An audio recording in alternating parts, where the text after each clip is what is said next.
Espartimiento de la Siria. Mañana fiestaremos la independencia de Israel, día de alegría nacional que nos acorda el sionismo de nuestros padres fundadores. Por esta razón, queridos lectores, decidí de no escribiros sobre la posibilidad de la formación de un nuevo gobierno que parece un imbroglio sin fin. Las intrigas y las combinas politicianas no se escapan. Casi 1 kilómetro de artículos ya se escribieron a este sujeto en la media israeliana e internacional. Pienso que no tengo mucho de ajustar. Por contra, quiero daros mi sentimiento al sujeto del vecino la Siria, que se topa en este momento en partida debajo de la autoridad de Bashar el-Assad y de las potencias extranjeras que la ocupan sin demandar a los sirianos si están de acuerdo o no. Actualmente un silencio dangeroso reina en el país donde Assad y Putin son los principales actores. Bien entendido, ellos miran a proteger la minoría alauita y guerrean contra los sunitos sirianos que representan la mayoría de la población. Desde 47 años, la familia Assad, de padre en hijo, de origen alauita, se sintieron patrones de manera dictatorial de la mayoría sunita, que es el 70% del pueblo. Como una minoría de alauites que no representa que el 15% de la población sea patrones del país con una mano de fierro, cosa enigmática que pocos de especialistas políticos penan a darnos una respuesta aclarada.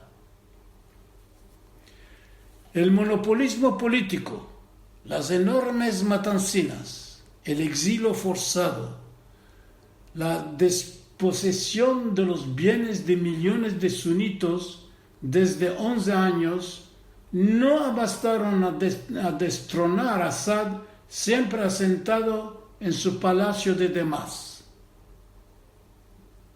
Assad, sin duda, en la historia moderna mató mucho más árabes de cualquier otro enemigo de la umma árabe. El desengaño es tanto grande que los patrones de la revolución y los jefes de la guerrilla no topan una fórmula con nuevas ideas que los unirá. Entre ellos, la sola idea que hizo su camino es de esparcir el territorio sobre los alauites, los sunitos, los kurdos, los druses y dar ciertos derechos a las minoridades cristianas. Un género de federación a la cual, no teniendo ayuda de los americanos y los europeos, no será posible de alcanzar a un resultado. Hoy, si se juzga bien, se ve que el buto de Assad es de quedar absolutamente en poder y por esto poco le importa la manera de vencer a sus enemigos. Imitando Franco, que había bombardeado con la aviación alemana nazista las ciudades del norte de España y matando a sus compatriotas, Assad decidió, con la asistencia de Putin, a hacer la misma cosa con la aviación rusa y matando miles de sunitos en la zona del este del país. De otra parte, haciendo una propaganda de intimidación y de espanto, él rehusó a que haga un grande fluido de los sunitos verso la Turquía, el Líbano y la Jordania, y dio su acuerdo para que los iranianos traigan un grande nombre de chiitos a los lugares abandonados, así mirar de despoblar el país de los sunitos, cosa que en parte rehusó. Putin en estos dalcavos días miró de ser manco cínic en ofreciendo una nueva fórmula federativa para unir a todas las partes del conflicto, donde ciertos de los poderes de la presidencia serían transferidos a la fuerza legislativa y así legitimizar la oposición y las minoridades del país. Esta ofra enervó terriblemente a Assad, que tomó el riesgo de arrollar la proposición rusa en haciendo arabiar a su patrón Putin. De otro lado, las otras partidas del conflicto están debajo de la dominación extranjera, como en el norte del país ocupado por la Turquía, que ve los kurdos como enemigos, forzando 200.000 de ellos a ser exiliados al sur de sus tierras. Lo interesante es que los aliados de los kurdos en la lucha contra Daesh, los Estados Unidos, que son presentes, dejaron hacer sin intervenir. De sus partes, los iranianos miran de acercarse a la frontera con el Golán a fin de atacar a Israel. Bien entendido, este movimiento queda sin resultado porque los proxies iranianos son ajarbados día y noche por la aviación israeliana.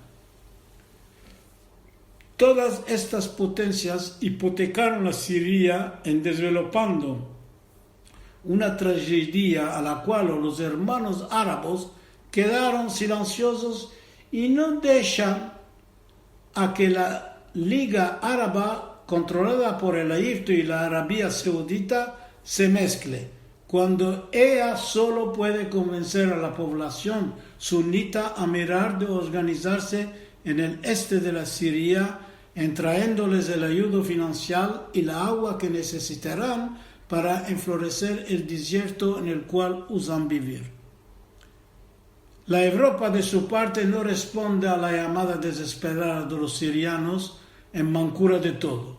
Los diplomatas europeos, tanto que Assad está en poder, no quieren ayudar a este país, mismo que millones de refugiados sirianos pasaron las fronteras de la Unión. La población sunita es la más sufrida en este embrollo. Casi 13 millones de ellos viven hoy en día en exilio, donde los 6 millones encerrados en el sur del país. Si ellos un día serán capaces, con la protección y la ayuda de la Liga Árabe, a asentarse en la zona este de la Siria, esto ayudará mucho a Israel porque formarán un tampón importante contra el Irán. Entre mientras, la economía de la Siria está destruida y la Rusia no tiene la posibilidad de traer millardos de dólares para poder ayudar a su reconstrucción, y los europeos no quieren que Assad se meta en su aldiquera el ayuda económico que dará.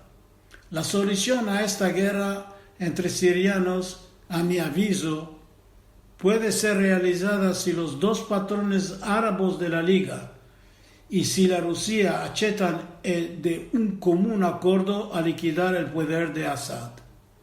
De esta manera se podrá hacer un país alauita al oeste, un otro sunito al este, reconociendo una autonomía a los kurdos del norte. Los sunitos, siendo los más dinámicos, ellos podrán fraguar sus países en poco tiempo, dando a todas las partes interesadas a ser ganantes. La Turquía económicamente tiene mucho a ganar de la reconstrucción del nuevo país. Los kurdos serán ayudados por seguro por los americanos, y los europeos, juntos con los ricos árabes, no matarán de investir en el país. La esperanza que Israel tiene es que la nueva entidad sunita haga la paz con ella. Chag Sameach.